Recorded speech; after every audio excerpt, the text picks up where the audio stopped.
Assalamualaikum warahmatullahi wabarakatuh.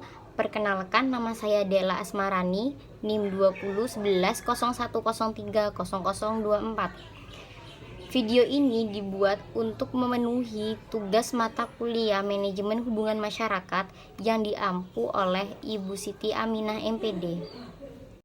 Saya sebagai anggota dari kelompok 3 nomor 22 akan menjelaskan tentang identifikasi publik dan menjaga reputasi bagi humas.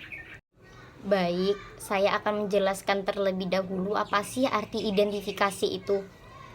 Identifikasi sendiri banyak sekali ahli-ahli yang sudah mendefinisikan bagaimana arti identifikasi itu.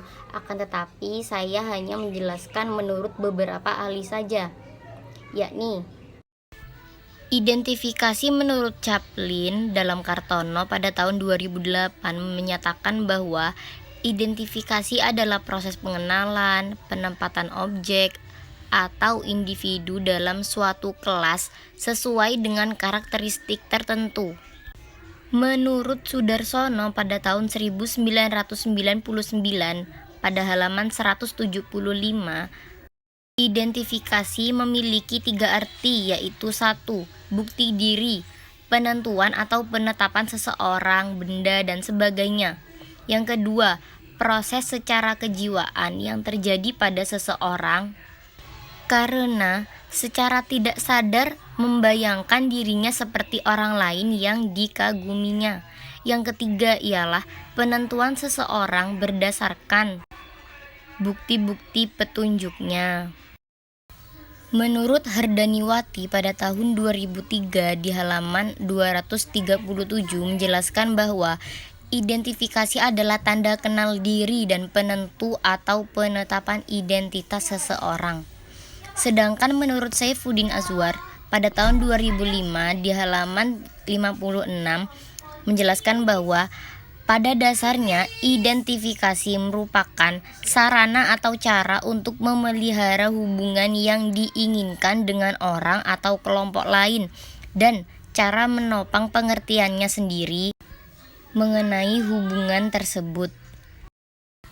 Publik adalah sekumpulan orang atau kelompok dalam masyarakat yang memiliki kepentingan atau perhatian yang sama terhadap suatu hal, menurut Kriyantono pada tahun 2014.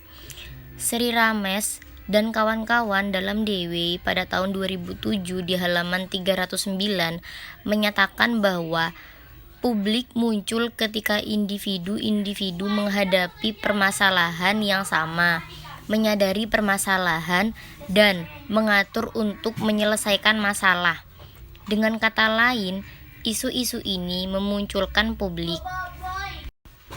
Berdasarkan pendapat para ahli, dapat disimpulkan bahwa identifikasi publik merupakan suatu identitas pengenal suatu benda, individu, atau kelompok pada saat tertentu yang memiliki kepentingan bersama. Dalam Kamus Besar Bahasa Indonesia dijelaskan bahwa reputasi adalah perbuatan dan sebagainya sebagai sebab mendapat nama baik. Reputasi atau citra bisa juga diartikan sebagai gambaran yang ada dalam benak seseorang.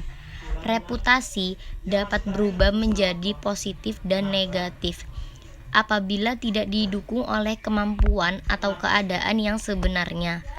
Dari pengertian tersebut dapat disimpulkan bahwa reputasi bagi humas ialah pandangan positif atau negatif seseorang terhadap suatu organisasi atau perusahaan.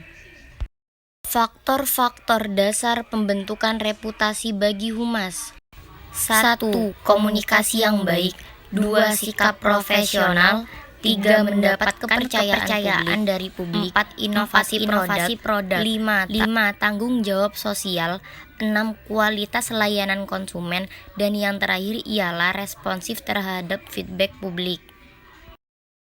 Menurut Rusadi Ruslan pada tahun 2014 di halaman 147 menjelaskan bahwa tujuan humas ialah sebagai berikut. 1. Membawa citra positif atau good image. 2. Kemauan yang baik atau goodwill. Yang ketiga, saling menghargai atau mutual appreciation. Yang keempat, saling pengertian atau mutual understanding. Dan yang terakhir ialah toleransi atau tolerance antara organisasi atau perusahaan dengan publiknya. Jika hubungan organisasi atau perusahaan dengan publiknya berjalan dengan baik, maka organisasi atau perusahaan akan mendapat citra dan reputasi yang baik. Peran humas di sini yaitu sebagai alat organisasi dalam menciptakan, memelihara, meningkatkan, dan memperbaiki citra organisasi atau perusahaan. Kesimpulan dari materi yang saya sampaikan ialah humas sangat penting dan berpengaruh bagi identifikasi publik, terutama dalam menjaga reputasi. Semakin baik hubungan antara organisasi atau perusahaan dengan masyarakat atau publik, maka semakin baik pula reputasi perusahaan atau organisasi tersebut. Tetapi jika hubungan antara organisasi atau perusahaan dengan masyarakat atau publik buruk, maka akan buruk pula reputasi organisasi atau perusahaan tersebut. Sekian dari saya, kurang lebihnya mohon maaf. Wassalamualaikum warahmatullahi wabarakatuh.